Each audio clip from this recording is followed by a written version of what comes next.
more than 500,000 phone calls, door knocks, or texts. The First Lady and Dr. Fauci visited a vaccination clinic in New York City where they met Annette, a 92-year-old woman who was there because her grandson convinced her and drove her to get the shot. If you don't have someone in your life to do that, don't worry. You can text your zip code to 438-829 and get a free ride to and from a vaccination site. Uber and Lyft have already completed more than 150,000 free rides to help Americans get vaccinated, and this program will continue until July 4. And Dr. Nunez-Smith will have a further update on making transportation even more broadly available. Now, according to our surveys, many people say they would get a vaccine if they were able to do so around their working hours. So, we are very pleased that effective immediately, the American Hospital Association has launched the capability to bring vaccinations directly to people's workplaces through their member hospitals. Employers can now email COVID-19 at aha.org, and your business will be connected with a local provider who can work with you to host an on-site pop-up clinic and usually make it happen in a matter of days. Many states and many businesses have launched incentive programs, and anecdotal reports are emerging that many of these are working well. Look at Jonathan Carlisle, an Amazon delivery driver from Toledo, Ohio. Here's what he said about getting vaccinated, and I quote, "I kept hemming and hawing about it, and I work all the time. When this Vaximillion thing started, I immediately went down there and got it. It pushed me over the edge. Today, Jonathan Carlisle is on his way to being fully vaccinated. And he's a millionaire because he also won Ohio's Vaximillion. Safe from COVID and a millionaire. And Jonathan, it doesn't stop there. You're also eligible for a free beer from Anheuser-Busch on July 4. What a great country." And that's before even considering that Dr. Fauci and his team at the National Institutes of Allergies and Infectious Diseases helped invent and invest in the mRNA platform over the last 2 decades so that we would be ready in case the worst should happen. Jonathan, that's how you got your vaccine in the first place. So thank you, Dr. Fauci. Finally, many Americans say they will get vaccinated if one thing happens. They have a chance to talk to their physician and get their questions answered. So call your physician if you want to know if you should get vaccinated. And if you don't have one, call a local hospital or clinic. Rather than wait for the call, the people at a company called Centene, an insurer that disproportionately serves lower income Americans, is initiating something highly innovative that I hope people follow, and so do they. They will launch a campaign to conduct vaccination education and outreach to 25 million Americans. More than half of them will get a call directly on their phone. And when Centene reaches someone who's unvaccinated, they will connect them to their physician directly and help them arrange an appointment. And Kaiser Permanente is conducting a similar approach through email, texting, and direct mail. We do hope other organizations with broad reach directly into patient populations like this follow their lead and contact people who are at risk because they don't have a vaccination and talk to them about the benefits of vaccination. These are all great examples about how this is not an effort to 70% that is being done by the government. It is being led by the American people and by constituents all around the country. Since today is my last briefing and tomorrow is my last day in the White House, I want to close by saying what a pleasure it has been not only to serve on the president's COVID response team, but to be able to help lead these briefings. We've aimed to follow the example of the president by presenting clear, straight answers to the best of our ability in a view of what we are seeing, whether the news is good or bad. It has been an honor to serve as part of an administration committed to working day and night until Americans are able to feel safe again from this pandemic, that the pandemic becomes highly manageable, that the economy is flourishing and that we are on our way towards vaccinating the globe. But I'm even prouder to serve an administration that has been so deeply committed to showing our values in action every day, pulling everyone together and leaving no one out, empathetic to what ordinary Americans are going through, and leading with equity at every turn.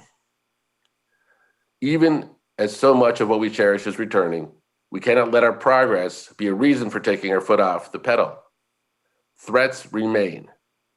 We must push harder so more Americans can return to normal life and the peace of mind that comes with being vaccinated. And with that, I'll turn it over to Dr. Walensky. Thank you, Andy. Please know you will be dearly missed in this venue and across. Good morning to everyone. I'm pleased to be back with you today. As far as the data, yesterday, CDC reported just over 10,000 new cases of COVID-19. Our 7-day average is 13,277 cases per day, and this represents yet another decrease of nearly 30% from the prior 7-day average. But most importantly, a 94% decrease from COVID-19 cases since January of this year, and the first time that the 7-day average of cases has been less than 15,000 since March 27th, 2020. In other good news, the 7-day average of new hospital admissions is just a bit over 2,200. That is a decrease of 83% in hospitalizations since January 9th of this year, when we peaked at over 16,500 average daily admissions. And finally, the 7-day average of daily deaths remains at 379 per day. It gives me so much hope to report these declines in cases, hospitalizations, and deaths. It is in part a result of our ongoing efforts to vaccinate so many Americans. Each week, there are more and more data to demonstrate the impact of vaccination has on preventing disease and moving us out of this pandemic.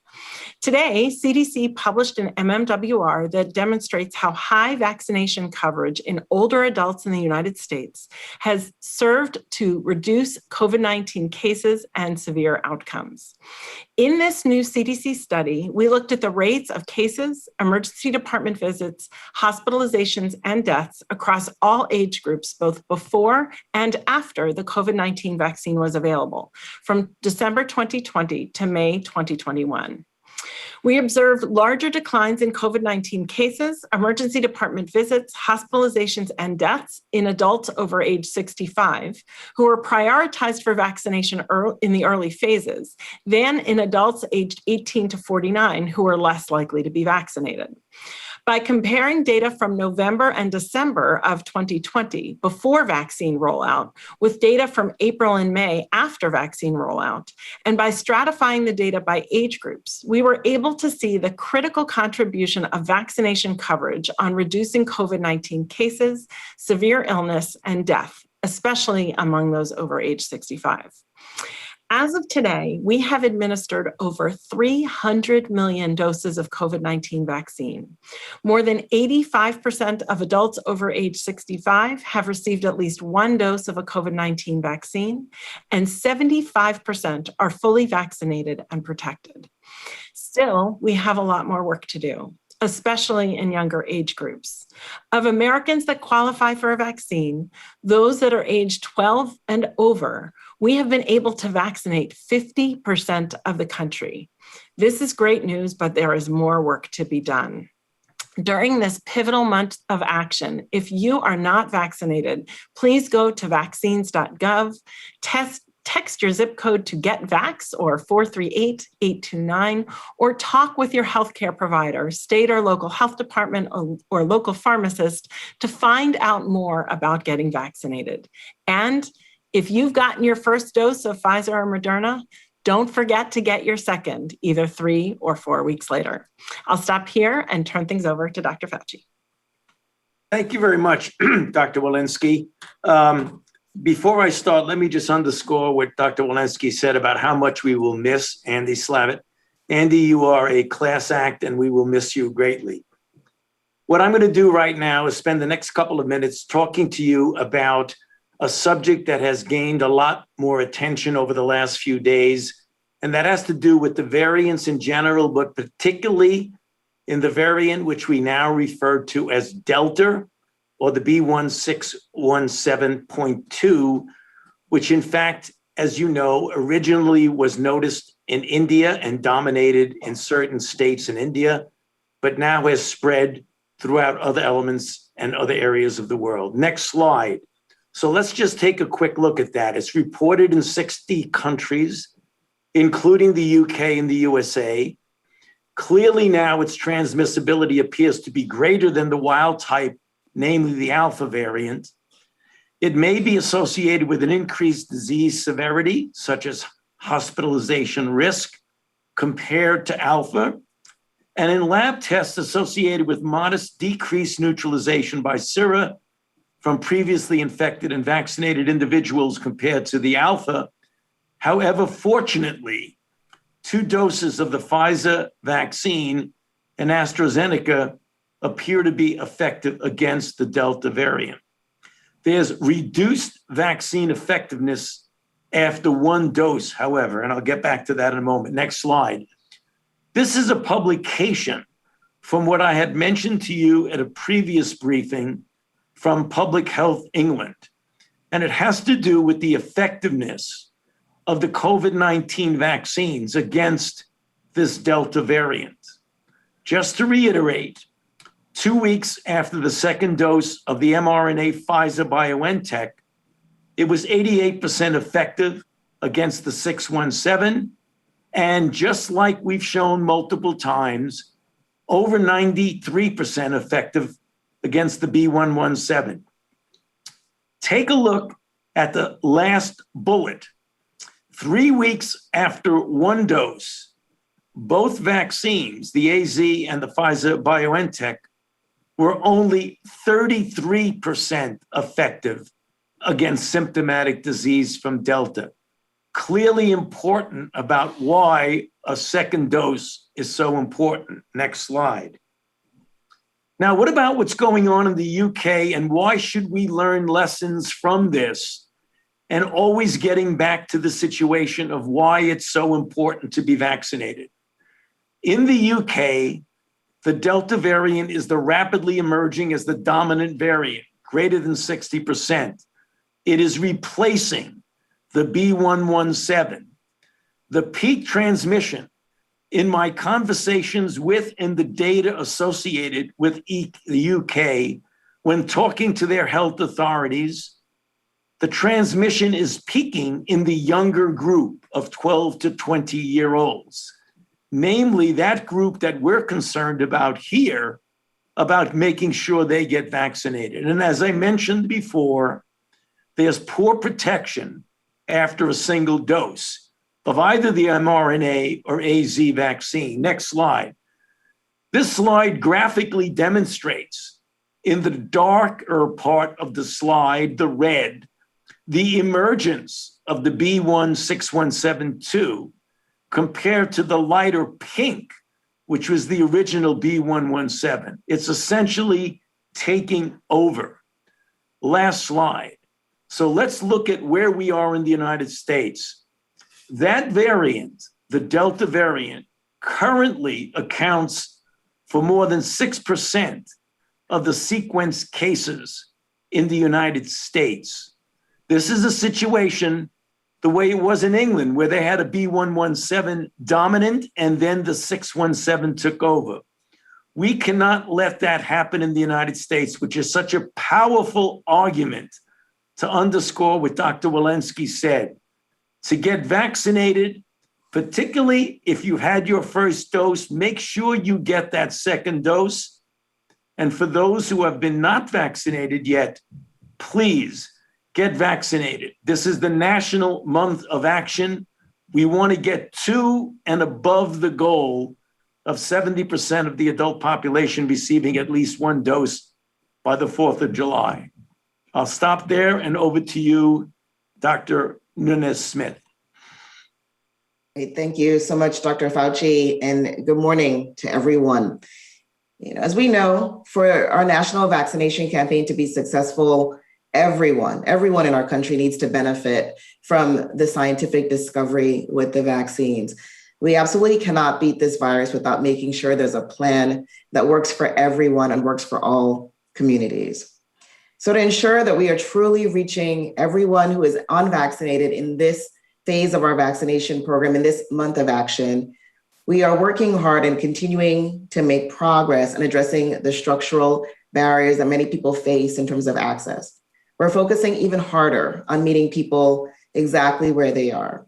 And we will continue to provide the public with the answers that you need about getting vaccinated. It is our pledge to make sure that vaccination is easy and convenient for everyone. So we've increased the number of pop-up and mobile units across the country. We've ensured that the majority of our 40,000 participating pharmacies are located in areas that are at higher risk. We understand not everyone can operate on a 9-to-5 schedule, as Andy said. So pharmacies are now accepting walk-in appointments and have extended their hours. Starting this week, thousands of pharmacies nationwide will stay open late every Friday in June and will offer the services throughout the night to make sure individuals can get their shot. We already see the difference our pharmacy program is making to close the equity gap. Over the last 2 weeks, half of pharmacy doses have been administered to people of color. And our community health center program remains another trustworthy, available option for neighborhoods across the country. They are also closing the equity gap. About 70% of shots through the federal community health center program have been administered to people of color. Still, when talking to those who are unvaccinated, I often hear many of the same reasons for why they have yet to get a shot. Many people have concerns about missing a day of work, about paying for childcare, or about how they will travel to and from a vaccination site. For individuals and communities facing greater degrees of socioeconomic disadvantage, those who can't afford to miss a day or two of work, they can't afford unplanned, unexpected childcare or travel expenses, risking a shockwave through a family's finances is just not tenable. So the COVID-19 response team has focused on addressing each of these barriers: paid time off, childcare, and transportation. First, last month, the president announced a tax credit to fully reimburse employers, those with fewer than 500 employees, that provide paid time off for vaccination and any side effects. And he called on every employer in the country to do the same. And second, last week, the president announced that through July 4th, the nation's largest childcare providers will offer free childcare to parents and caregivers getting vaccinated and anybody recuperating from vaccination. The Department of Health and Human Services also issued guidance encouraging all states to use funding from the American Rescue Plan to support local and home-based providers who want to join the effort. And third, Uber and Lyft providing free rides to vaccination sites through July 4th. And just today, the Department of Transportation announced that more than 350 transit agencies across the country are also offering free rides to vaccination sites. We want to give everyone in the country as many free transit options as possible by subway, bus, rideshare. There are multiple ways to get to and from your shot for free. And many of these public transit efforts are supported by the American Rescue Plan, which has provided more than $30 billion in support for transit agencies. And several of these transit agencies are in hard-hit and high-risk communities with lower vaccination rates. In Florida, the Jacksonville Transportation Authority has partnered with Agape Family Health to launch Wheels to Wellness, a mobile vaccination clinic used in transit buses in areas with gaps in equity. Transit agencies in both urban and rural communities across the country have also waived fares to vaccination sites. In rural South Central Texas, Spartan Public Transit has provided free bus rides to appointments and assigned staff to help residents find the nearest vaccination site accessible by transit. And since April, Pueblo Transit in Colorado has offered free bus rides for all residents to the FEMA Community Vaccination Center at the Colorado State Fairgrounds. These local efforts are incredible, and we encourage everyone in these communities, please take advantage of them. And today, we are calling on every governor and local leader across the country to ensure that your state, county, city, or town provides at least one free, accessible public transit and paratransit opportunity for your constituents during this month of action. And the Federal Transportation Authority will support your transit agency's vaccination efforts by awarding grants to cover 100% of these expenses. So as I said earlier, we absolutely cannot beat this virus without making sure there's a plan that works for all communities and for everyone to get vaccinated. We've made incredible progress. Getting vaccinated now is easier than ever. You can text your zip code, as you've heard, to 438829. You will be given the addresses of those vaccination sites, the 3 closest to you. But you will also be asked whether you're in need of childcare or transportation support during your vaccination. So the Biden-Harris administration is committed to addressing barriers, and we're not going to leave anyone behind in this response. So thank you. And with that, I'll turn it back over to Andy and also add my gratitude to you for your service, and you will be missed, my friend. Thank you. Thank you so much, Dr. Nunez-Smith. Kevin, let's take some questions. All right. First question. Let's go to Dave Shepardson at Reuters. Thanks for that. Two quick questions. Dr. Walensky, has the CDC decided whether to let the residential eviction ban expire on June 30th? And can you talk a bit about the ongoing discussions about the 212F restrictions, given that some countries now have higher rates of infections that do not have any restrictions, and some countries are still covered that have very low rates? Is it time to rethink the 212F? Thank you for those questions, Dave. We are in discussions about what will happen with the eviction order for when it expires, so I don't have any updates there. With regard to 212F, this, of course, is an interagency conversation, and we are looking at the data in real time as to how we should move forward with that. In fact, as you heard from Dr. Fauci earlier, as we look at those conversations, as we have those conversations, we need to include data regarding where there are more cases and data related to variants. Ongoing conversations. Thank you. Next question. Ebony McMorris at the American Urban Radio Network. Hi, thank you. This is for Dr. Walensky. Within the African-American community, there's still only 25% that have received just on one vaccination shot. And I know the president rolled out, the National Month of Action. However, how is that correlating now? What is the response that you are seeing? And the second part to that is, I hear what you're doing with employers. Is there also a push to work with Black churches in the community to maybe do some on-site vaccination, since that's also a center organization within Black communities? Dr. Nunez-Smith, do you want to take that, or you'd like me to? Yeah, I'm absolutely happy to speak to that. And thanks for the question. We remain, across the entire government, extremely committed and centered on equity in the response. We know that there is still much work to do, despite the progress that we've been discussing. To your first point around the numbers and the data, unfortunately, we still are dealing with challenges in the completeness of our data. So it's hard to know exactly in terms of those numbers.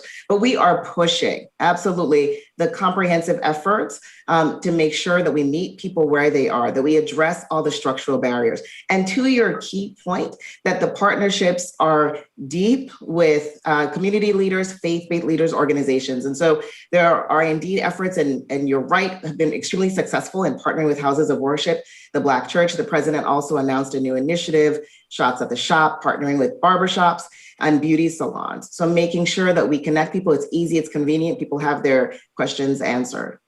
And maybe I'll just add that CDC has toolkits available for all of these local settings. If there's a faith-based organization that wants a toolkit for how to get engaged, we have those toolkits available. Same with community-based organizations. With regard to on-site vaccination, just to mention, Andy, as you said yesterday, I had the privilege of being with and Sunday with the First Lady when we visited the Abyssinian Baptist Church in Harlem. And as far as on-site vaccinations, in the basement of there, they had everything set up with registration, pre-counseling, vaccination, observation. It looked like a veritable clinic. And that was within the Abyssinian Baptist Church in the middle of Harlem. So it is happening in sight. Great. Let's go to the next question. Jeannie Bauman at Bloomberg. Hi, thanks so much for taking my question. Dr. Fauci, I was wondering, I know NIH is working on boosters for the B135, and I was wondering, given what you just were talking about with the Delta, if the lab is working on those boosters as well. As yet, there is not a trial that is specific in the sense of variant-specific boost. You know, we did it with others, but not that. Importantly, Jeannie, I want to point out that there are two ways to approach boosting. One is boosting against the original wild type for which a person was originally vaccinated, and the other is a variant-specific boost. We are approaching both of those, but the one thing that we are noticing that's important is that the higher your degree of immune response against the wild type, the greater the secondary coverage you have against a wide array of variants, which is the reason why, as we have reported in previous press briefings, that when you look at particularly the double doses, primary and boost of the mRNA vaccines, which we have the most data, there is rather good protection that spills over against multiple variants. So you can boost against the wild type and still cover variants, including 617. So the answer is yes, we're studying it definitely from a boost to the wild type. We haven't yet done a study against the 617, but I believe we will get protection heightened by a boost against the wild type. Right. Next question. Meg Tyrell at CNBC. Well, thanks. I wanted to ask about the release from Governor DeWine in Ohio yesterday. He said that there are about 200,000 doses of the J&J vaccine in the state, which will expire on June 23rd if they're not used. And he pointed out there's no legal way for them to share the vaccine with other states or countries. I just wondered if there are any solutions for that if the state itself can't use those doses to get them to a place that could use them before they expire. And separately, I also wanted to ask just for some reflection on the importance of trials in kids under age 12, with Pfizer starting its phase 2/3 in kids ages 5 to 11 today, and the fact that they're testing such lower doses, 10 micrograms, and then for even younger kids, 3 micrograms, which is a third and a tenth of the adult dose. If you could just comment on the significance of that lower dose for kids and the significance of these trials in general. Thanks. So why don't I take the question about Ohio, and Dr. Fauci, if you don't mind, to take the question about the dosing and the trials for younger children. So look, our first goal and our first opportunity is that every dose that's been ordered by a governor in a state gets used. There are plenty of people across the country in every state that still haven't been vaccinated, that are eligible, that are at risk, and need to get vaccinated.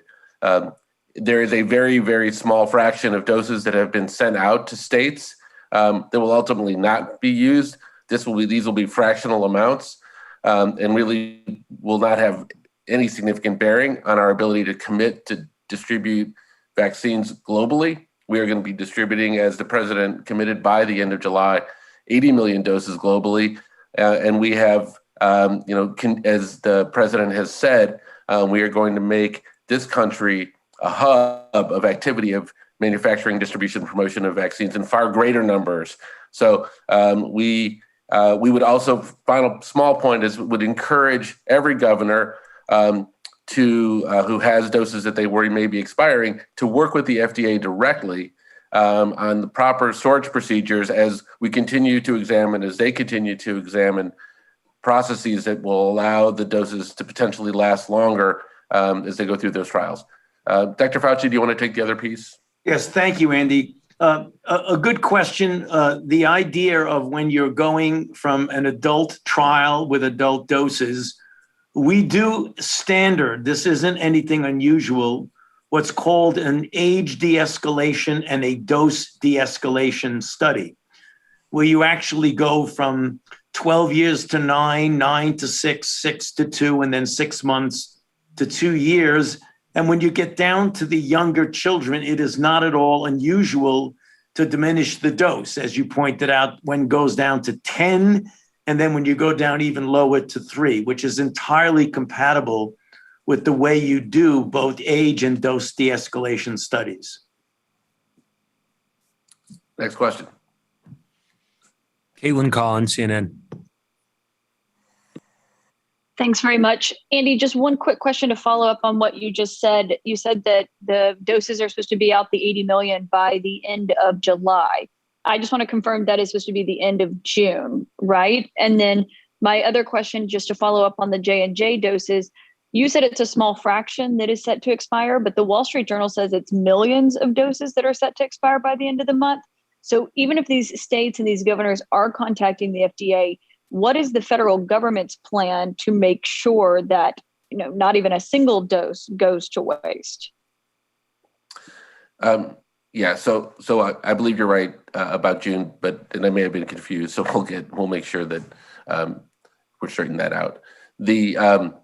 Look, it's not realistic to expect that not a single dose will go to waste. I would tell you that a very, very small fraction of the doses that have been sent to states that are in the hundreds of millions will end up not being used. Remember, those doses were ordered by states, delivered by states, and should end up in people's arms. And we are working aggressively through this month of action and other steps to try to get those doses into arms. But inevitably, you would, in looking at this, Caitlin, you would choose speed over making sure that every single dose got into someone's arms and wasn't wasted. You would choose equity over making sure that there wasn't a single wasted dose. Those are values we've continued to prioritize, speed and equity, as the most important things. And that means that inevitably there will be situations where that will happen. Now, again, the FDA is looking at opportunities for continued storage. And we, of course, are continuing to look at opportunity for continued delivery of those doses. So my advice, you want to win $1 million, go get vaccinated, and we can use these doses. I think I answered all your questions, Caitlin, I believe. If I didn't, please let me know. But if not, Kevin, back to you for another question, if there is one. Let's go to last question, Zeke at AP. Thanks for doing this. I was hoping, Dr. Fauci, you might be able to weigh in on the potential consequences of the U.S. falling short of the president's 70% vaccination target by July 4th. Is there a practical impact for the country at large, and then specifically to those states and communities where the vaccination rate, isn't just close to 70, it's significantly short of that threshold? What are the real world impacts for those communities that have not been able to drive vaccination up? And then one follow up to Andy, you just suggested that those were states ordered those doses and it's it's on them to deliver. Are states not doing their part in some of these areas where the vaccination rate isn't high enough to get those doses in their arms? And is there more those states should be doing? Well, let me take the first part of it, Zeke. Good question. When goals are set, they're set to be able to stimulate us to get to that goal. If you don't meet the precise goal and you fall short by a few percent, that doesn't mean you stop in your effort to get people vaccinated. We have always held that July 4th is not the end of it. We want to reach 70% of the adult population by the 4th of July. I believe we can. I hope we will. And if we don't, we're going to continue to keep pushing. As you know, this is the month of action for what we're doing, and we're putting a lot of effort into it. When you ask about the consequences, Zeke, it gets back to what we have said all along, literally almost every single time we've had a briefing, why it's so important. And you're right, there are some states that are falling well below the 50%. And those are the states that we are, in many respects, I use the word, almost pleading with them on the basis of what I showed in my presentation just a few minutes ago, of why it is so important to get vaccinated. And if we can galvanize that group that still, for one reason or other, does not want to get vaccinated, we can reach the 70 and go well beyond it as we get into the summer. So the consequences, we all know, it's a fact. If you don't get vaccinated, you are at risk. If you get vaccinated, you dramatically diminish the risk of getting infected and almost eliminate the risk of serious disease. Why it's so important for all of us to seriously consider vaccination if you have not already been vaccinated. And Andy, back to you.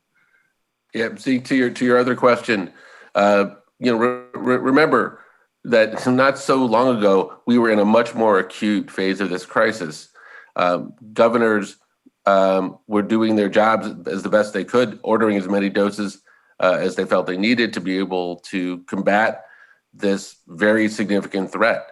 And as we've seen, the vaccines that have been distributed have done their jobs as they should. But in places where we haven't reached that goal yet, we remain very focused on helping those states. So I would not say that we feel like someone hasn't, quote unquote, done their jobs, Zeke. I would say we feel like it is hard work. And all the things you hear Dr. Nunez-Smith talking about, and other people who get on to these calls, and all of the initiatives that we announce that we're working on, are because it is hard work, and we are prepared to work with any state and every state to make sure that every last person has an opportunity to be vaccinated, because it is so important and it is such an important focus. Well, thank you again for the question, and a final thanks to all the press for attending these briefings and in helping us inform the public. And we will look forward to the next briefing. Thank you very much.